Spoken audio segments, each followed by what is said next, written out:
Shalom. Ya, buka masker sedikit baru kasih salam untuk orang di kiri kanan. Pasang muka baik-baik. Kita baru memulai ini ya. Kasih sandaran badan Bapak Ibu, ini teknik supaya Bapak Ibu fokus. Kasih tegak sedikit sandaran, jangan melorot. Melorot sedikit, nanti 10 menit ke depan Bapak Ibu bisa tutup mata ya, apalagi kalau tahan mata. Kasih tegak badan. Ya, itu orang siap gitu ya. Sudah siap ya? Mana siapnya? Sudah siap? Iya. Ini kan kita mau terima kebenaran, pulang, masalah selesai. Kalau belum selesai tetap beriman. Amin ya. Damai sejahtera Allah penuhi Bapak Ibu Saudara yang datang dalam rumah Tuhan, menyembah Dia, memuliakan Dia, kasih persembahan ke Dia, yang terlebih menjadi orang yang terus hidup dalam Tuhan. Di minggu terakhir, Mei ini agak panjang Bapak Ibu, ada 5 minggu. Yeremia pasal 31 ayat 31 sampai 34, tema secara sinodal adalah Aku akan menjadi Allah mereka dan mereka akan menjadi umatku. Itu ada dikutip dari ayat 33. Aku akan menjadi Allah mereka dan mereka akan menjadi umatku. Bapak Ibu Saudara, kita menerima dua status dalam kebenaran Tuhan.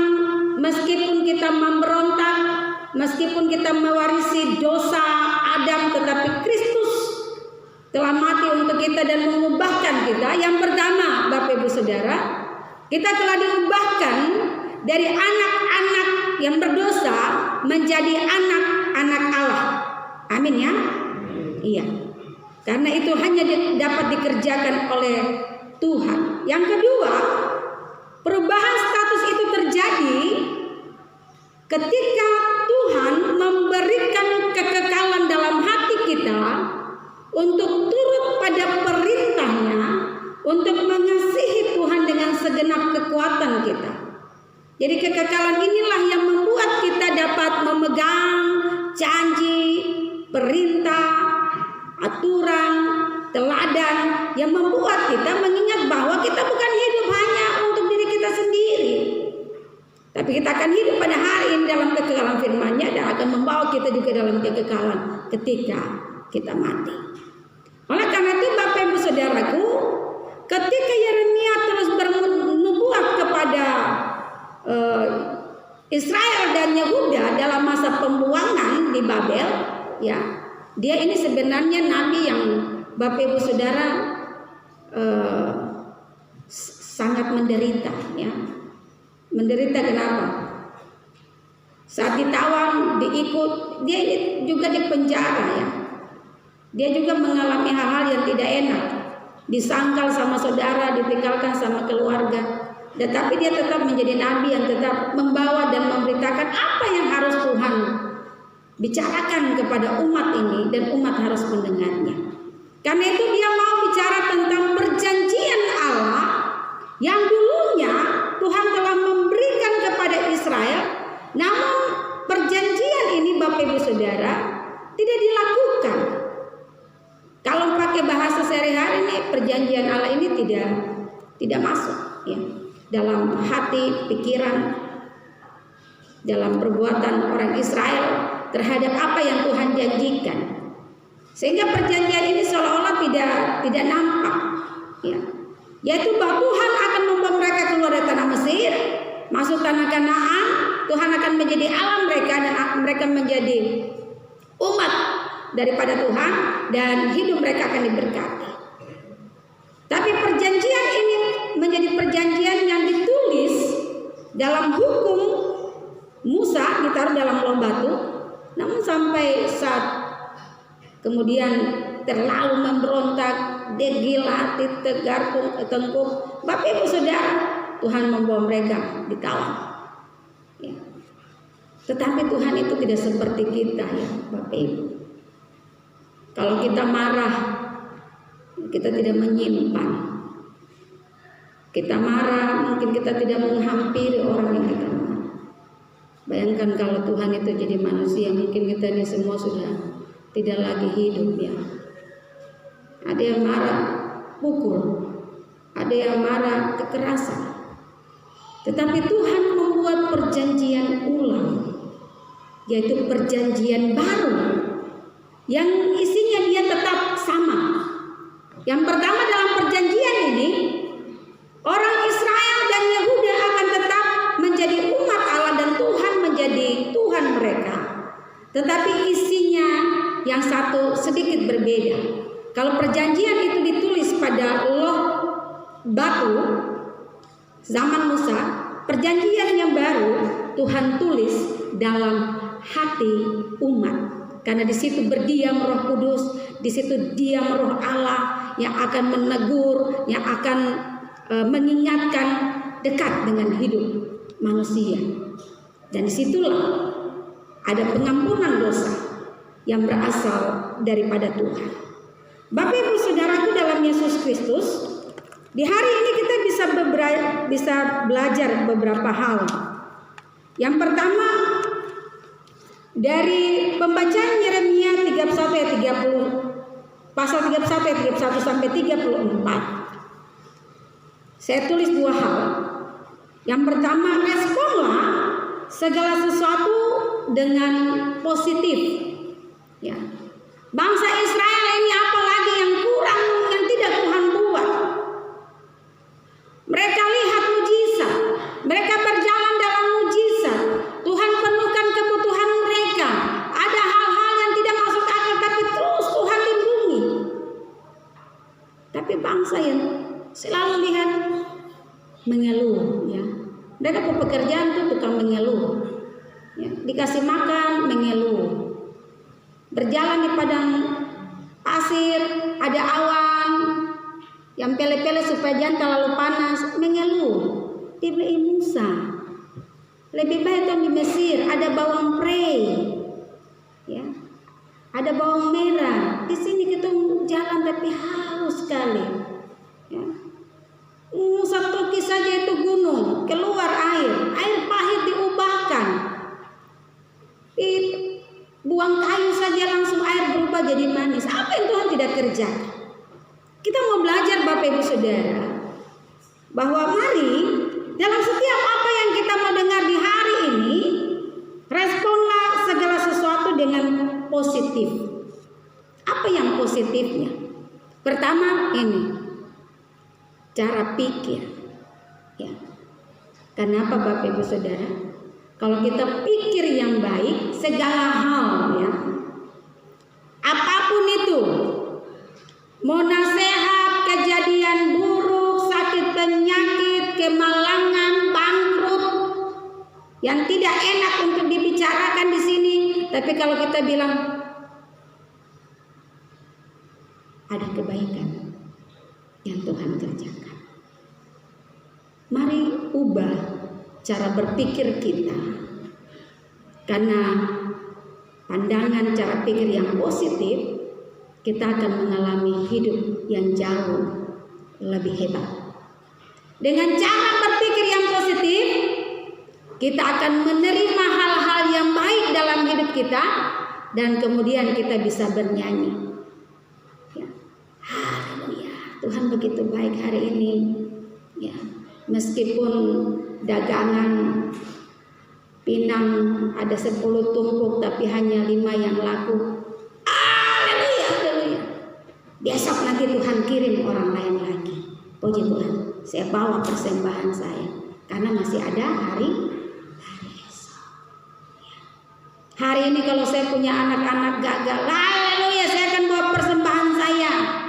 Mau gagal ujian, mau gagal hidup, mau gagal apa, masih ada Tuhan. Saya rubah pandangan saya, ya, supaya jangan saya mati muda, ya tak Bapak Ibu. Kalau orang negatif, orang belum datang masih toki-toki, dia sudah bilang, oh ini lagi dia datang minta sumbangan. Padahal ada orang bawa dendeng rusa, karena dia pikir lebih dahulu negatif, dia tidak buka pintu tobat toh, hanya makan nasi gosong baru tadi sudah berdoa, Tuhan beri kami kasih orang Samaria datang ke rumah sini kan. Tuhan seutus, tapi karena pikiran negatif dan rusa lari. Akhirnya nasi kosong dan air mata jadi satu. Ya. Pikirlah hal-hal yang baik Bapak Ibu Saudara. Pikiran yang negatif akan membuat kita kepanikan. Ya toh? Orang ada ribut di sana. Apa ya?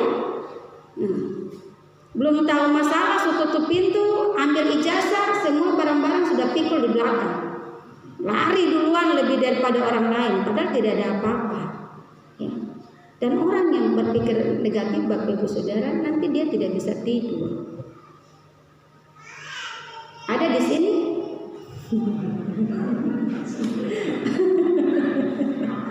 Ya kan, firman Tuhan itu dia tembus semua orang, termasuk saya juga kan. Pikiran negatif itu ada. Ya. Saya di satu jemaat Bapak Ibu Saudara, orang lagi rame-rame di pasar Ngetepa ya, karena kebiasaan kalau orang tanggal 31 kampung kosong. Semua turun borong barang dulu. Pasar Ngetepanya masih 8 tahun lalu. Pasar Ngetepanya masih bagus. Ya. Saya tunggu. Ya, saya bilang ini majelis pulang jam berapa?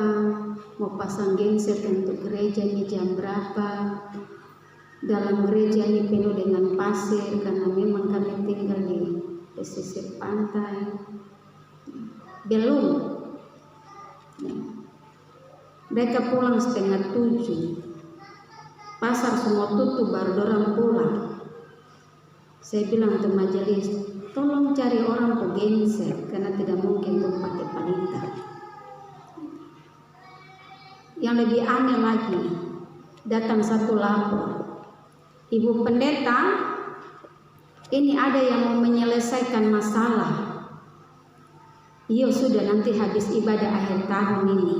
Oh tidak Ibu pendeta, biasanya diselesaikan sebelum ibadah mulai.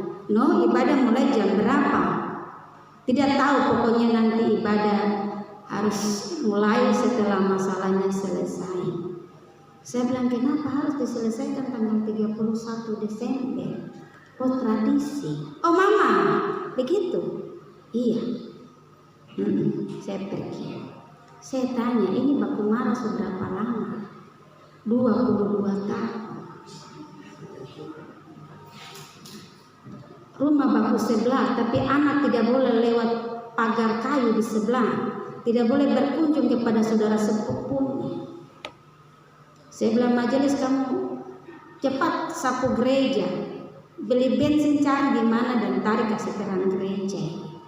Karena saya sudah mulai marah, karena di kota sudah meluas syafaat, ketemu belum apa-apa. Saya pergi, orangnya yang mau selesaikan masalah ini juga tidak datang. Astaga. Bapak Ibu Saudara, kalau kita sudah diubahkan jadi anak-anak Tuhan, maka status kita juga harus diubahkan menjadi anak-anak Allah. Ya. Jangan sampai kita hidup, orang sudah sampai di depan sana kita masih tetap. Kenapa? Kita punya cara pikir. Ya. Cara pikir harus ubah. Lihat orang dengan cara yang benar. Yang kedua, bagaimana supaya mengerjakan dengan positif? Mengerjakan dengan maksimal. Ya. Dengan maksimal. Harus dengan maksimal. Kalau sempurna itu nilai dari Tuhan. Maksimal itu tanggung jawab kita.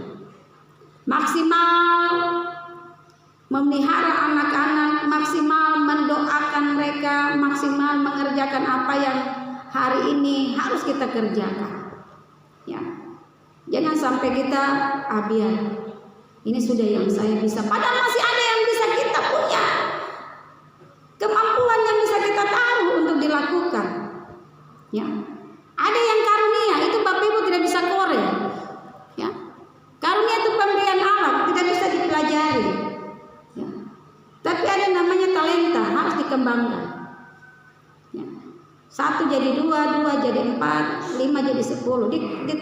Bisa dengan otodidak. Ya. Bisa dengan belajar. Kita kembangkan. Selagi kita masih ada. Masih hari ini ada orang yang 79 tahun di sekolah S2. Nah, sudah nenek-nenek, dia bilang, saya tidak mau kalah dengan saya punya cucu-cucu. Turun bagaimana caranya? Itu di Medan sana ya. Dia bilang pagi-pagi itu saya sudah masak, saya sudah taruh semua, terus saya pergi. Waktu dia masuk kampus, anak-anak muda tertawa dia, karena dia yang paling tua, tapi dia yang paling cepat selesaikan studinya, cum laude lagi ya, S2 di usia 79 tahun. Hai orang-orang muda, perhatikan banyak hal yang dapat kau kerjakan ya. Buatlah semaksimal mungkin. Beruntunglah ya anak muda ini, anak-anak yang lahir di 90-an ini, mereka dipenuhi dengan daya ingat dan kreasi yang luar biasa.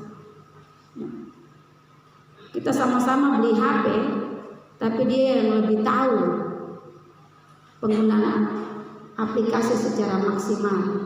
Gitu. Karena itu Bapak Ibu, kalau mereka punya kemampuan ini pakai ya. Dan yang kita yang tua juga jangan alergi, karena sekarang orang jualan dengan HP ini luar biasa. Duduk-duduk, tidak pakai modal, pinjam ownernya itu dia punya barang, dia kasih masuk di aplikasi, kita pesan sama dia pesan sama orang lain, dia yang dapat uang lebih banyak. Ownernya harga standar. Bapak Ibu di sini ada yang jualan online. Ibu bila kamu tanya semua. Iya, saya mau kasih tahu. Orang Kristen tidak boleh ketinggalan dengan ini, dengan mereka ya. Meskipun kita tidak punya basic untuk berjualan. Tapi kalau Tuhan kasih kesempatan, jangan kalah dengan orang lain dalam hal yang positif ya. Dalam kemampuan, kerjakanlah semaksimal. Karena apa? Orang yang kerja maksimal, orang yang sudah kerjakan sungguh-sungguh, hasilnya, ya demikian hasilnya tidak akan mengkhianati proses itu. Kalau mau cari gampang-gampang, nanti dia punya hasilnya juga keluar gampang-gampang. Dan yang ketiga, berhenti menunda-nunda pekerjaan. Ya, kalau kita mau positif, kerjakanlah hari ini. Jangan tunda untuk besok. Besok dia punya kesusahan yang lain lagi. Tuhan bilang begitu. Kalau bisa kerja hari ini, kerjalah hari ini. Kalau waktunya untuk masak nasi, jangan main HP. Jangan dulu korek-korek itu IG, jangan juga korek-korek Facebook. Nanti nasi rasa Facebook. Itu ada anak kecil dia bilang gitu, Mama ini masa nasi goreng rasa Facebook. Ya, saya bilang mungkin betul juga ya. Antara hangus atau tidak enak. Ya. Jangan menunda-nunda untuk beralih dalam hidup sebagai anak-anak Allah. Bapak Ibu sudah tentu tidak tahu. Keluar dari gereja saya pun tidak tahu siapa yang nanti pergi duluan. Ya, tadi dia ada 2 jam yang lalu. Ada satu orang dia posting di tengah lapangan bola, 8 jam kemudian posting yang kedua dia sudah ada dalam peti. Saya kaget sekali, saya hitung-hitung. Luar biasa hidup yang Tuhan kasih ini.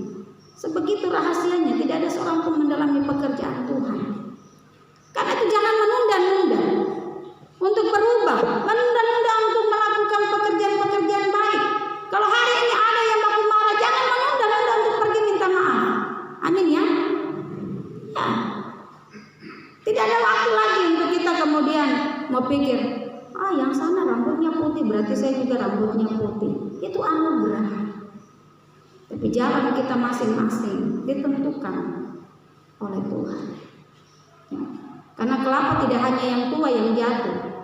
Ya tahu Bapak Ibu tahu, kalau ada yang punya ladang, Bapak Ibu lihat di kebun-kebun, dia bilir-bilir yang kecil-kecil itu, pagi-pagi juga ada jatuh di bawah. Hidup demikian, tidak ada yang selalu memutih rambut. Ada dalam perut, ada yang 7 tahun, ada yang 8 tahun, ada yang 30 tahun, ada yang 5, ada yang sampai hari ini ada 198 itu orang Cina.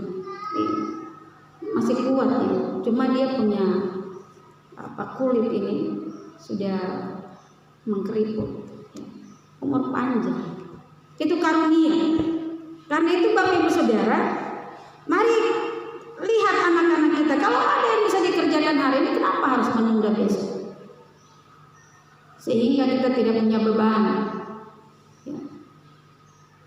Kita tidak merasa bahwa masih diangkut. Saya mau kasih ingat bapak-bapak. Saya mau dengar dulu bapak-bapak bersuara. Bapak-bapak,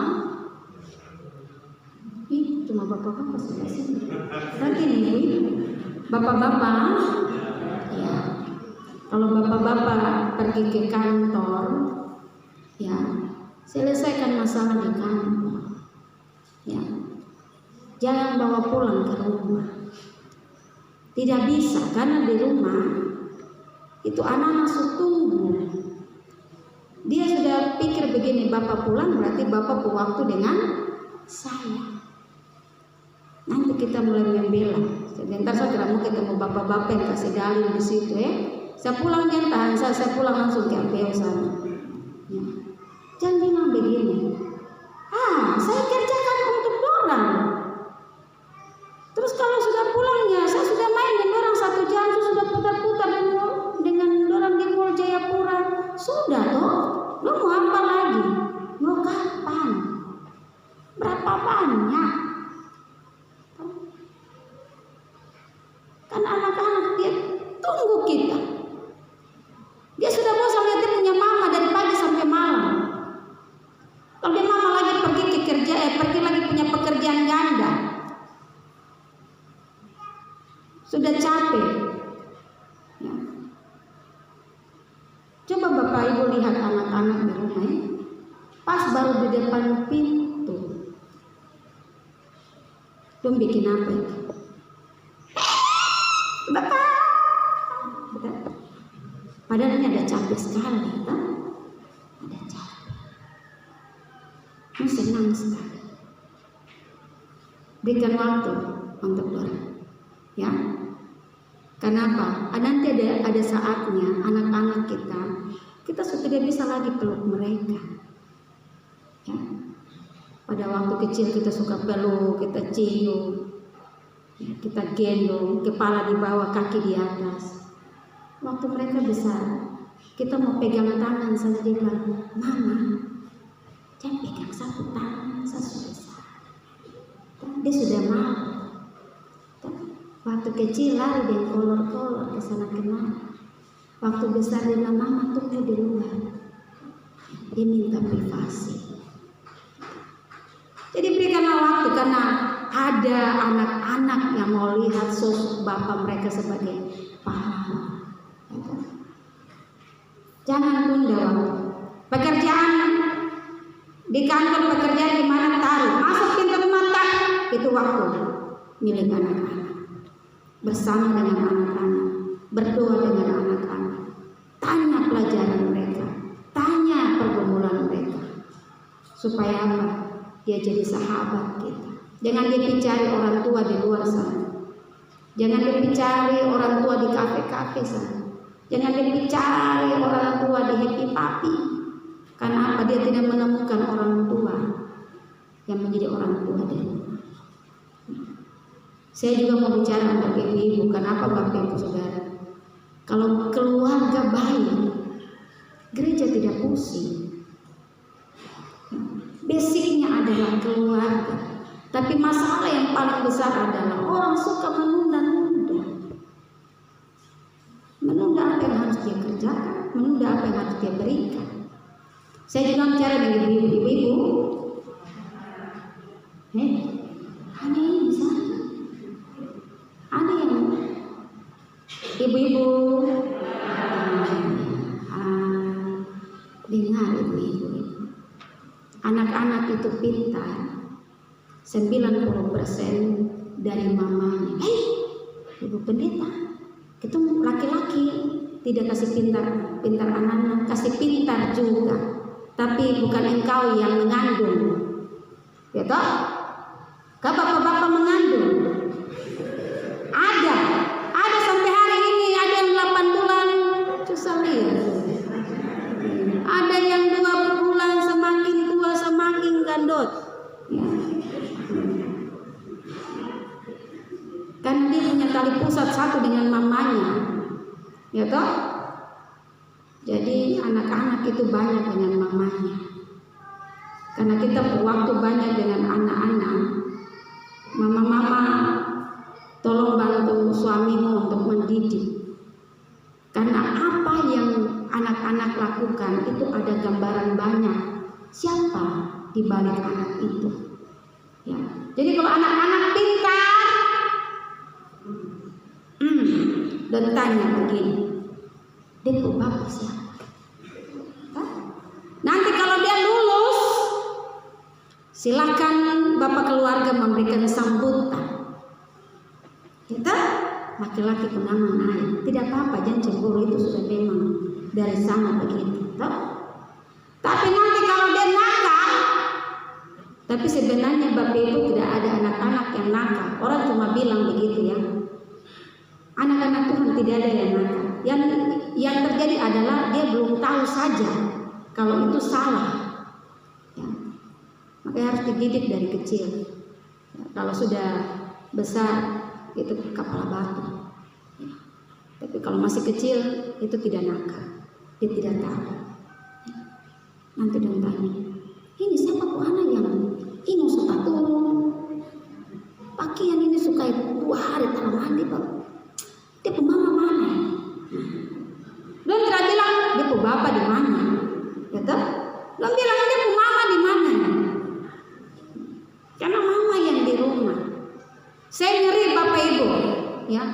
Kalau lihat ada anak-anak yang masih kecil tapi mulutnya penuh dengan cacian, saya ngeri sekali.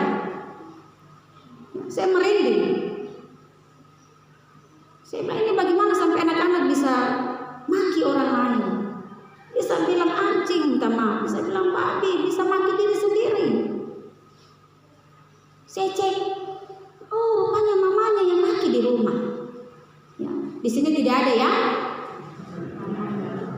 Iya, di sini tidak ada. Iya, kalau ada bertobatlah, ya kan? Iya. Jangan bapak ibu. Karena sebelum dia pergi kemana-mana, keluarga yang meletakkan dasar untuk dia melihat apa yang baik, apa yang benar, sehingga kita tidak repot-repot. Besok bapak ibu punya anak-anak mau pergi sekolah sampai di Jawa, di Jerman, di Amerika, di mana, tidak perlu khawatir. Kalau dasar ini kita sudah tahu di dalam kebenaran Tuhan, amin ya. Sudah kasih tahu kebenarannya. Kan itu saya bilang, sering saya khotbah di sana, saya selalu ingatkan, Bapak Ibu, ya, kalau bagi saya, ini bagi saya, ini saya punya pandangan. Saya tidak perlu anak saya itu nilainya 95 ataupun sempurna 100.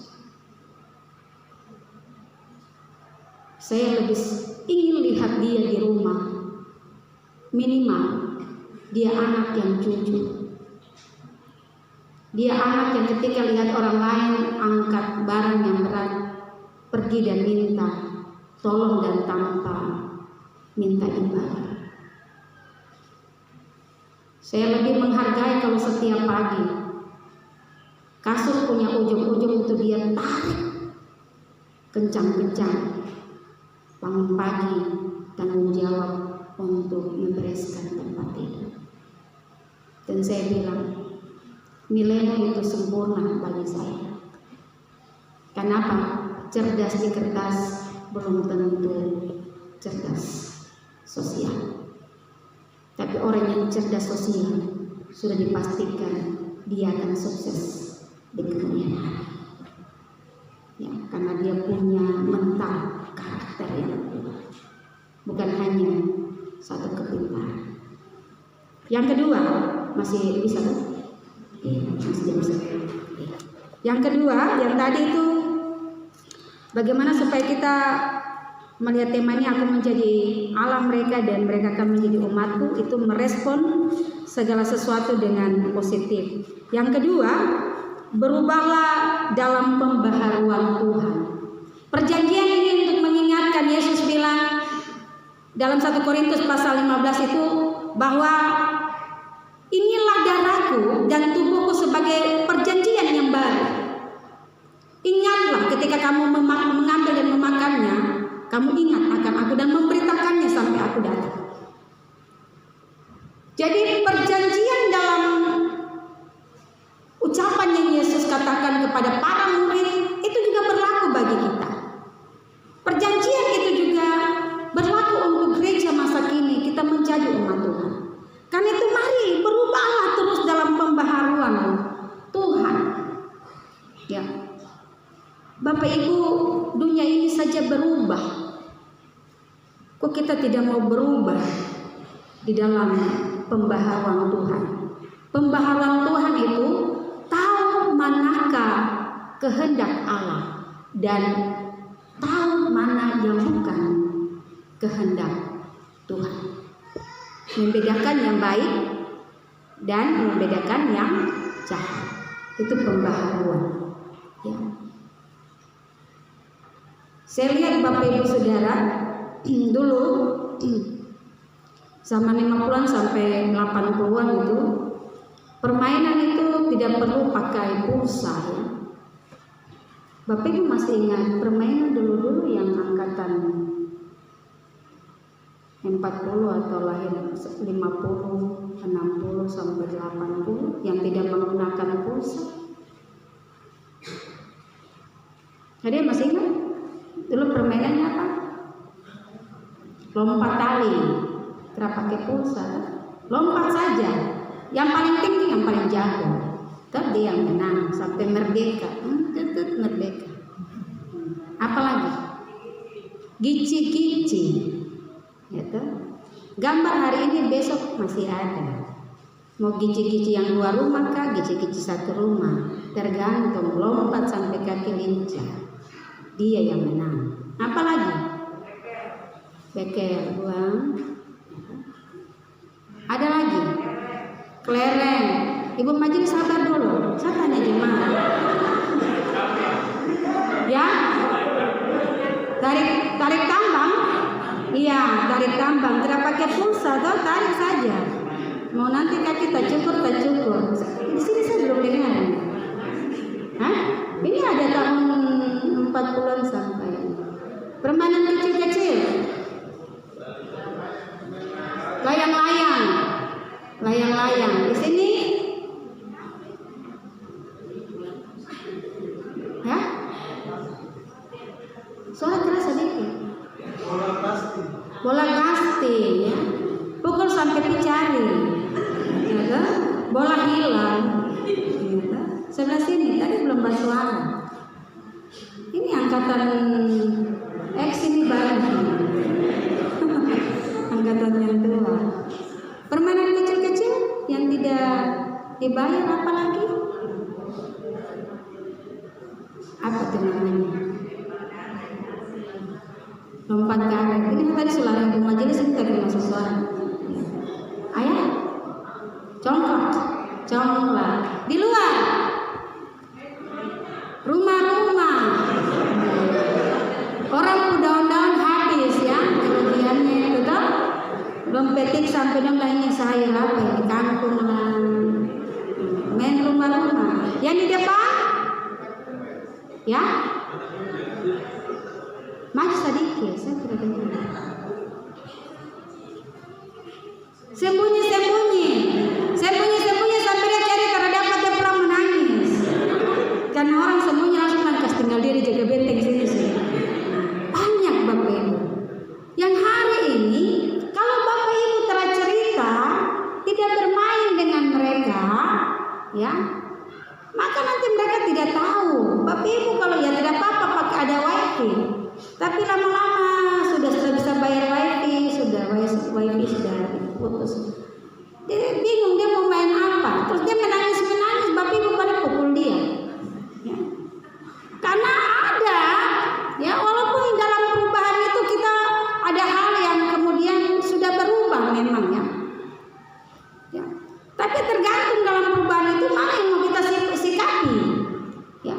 Kalau Bapak Ibu tinggal ajak main terus kasih keluar minimal 50.000, jangan salah. Nanti sampai besar dia taruh tangan begini. Siapa yang ngajak? Ya kita sendiri toh. Kalau tidak langsung dipilari untuk dia Opa dan Oma hati yang paling lompo kalau cucu-cucu su bilang, Opa, ya Mama tidak kasih uang. Oh iya, ada ini, ambil sudah 1 kali, 2 kali, 3 kali, Opa pensiun habis. Kita memang perlu perubahan, perlu sekali. Ya. Hari ini kalau kita masih pakai mesin ketik sih, warta jemaat tidak selesai. Betul. Karena sudah ada yang lebih canggih. Betul. Di sini ada yang masih kirim surat, 1 minggu baru dapat. Dalam pertolongan Tuhan kami di sini sehat-sehat. 1 minggu ke sana, orang di sana yang terus sakit karena 1 minggu tuh perubahan terjadi. Sekarang su pakai video call, su gampang pas sekali. Ya, kalau dunia ini berubah, maka jangan juga kita tinggal terus. Bapak memang dosa itu nikmat, sangat nikmat. Siapa yang bilang tidak nikmat? Tapi sekali terperosok, jangan salah. Apa yang kita tabur itu juga yang kita tuai. Sehingga hiduplah mari sebagai umat Tuhan. Apa yang kita dengar di hari ini berubah. Kalau tidak sanggup jatuh ke hal yang sama, Tuhan, saya tidak sanggup ini. Tapi tuntunlah saya keluar dari rumah ini, minimal saya ingat kebenaran Tuhan. Saya ingat apa yang harus saya lakukan untuk anak-anak. Saya ingat apa yang harus saya doakan. Sehingga kalau tidak jalan sesuai pikiran, jangan marah. Karena kita manusia, tapi kita sudah berusaha. Kalau kita sudah doa, tapi doanya belum terjawab, mungkin Tuhan masih mau memperpanjang doa itu supaya kita lebih saleh lagi, lebih dekat lagi sama Tuhan. Perjanjian baru telah kita terima sebagai umat Tuhan. Teruslah menjadi umat Tuhan yang setia, penuh ibadah kepadanya, dan menceritakan kemuliaan Tuhan kepada setiap orang yang kita temui. Tuhan memberkati kita dalam firman-Nya. Amin.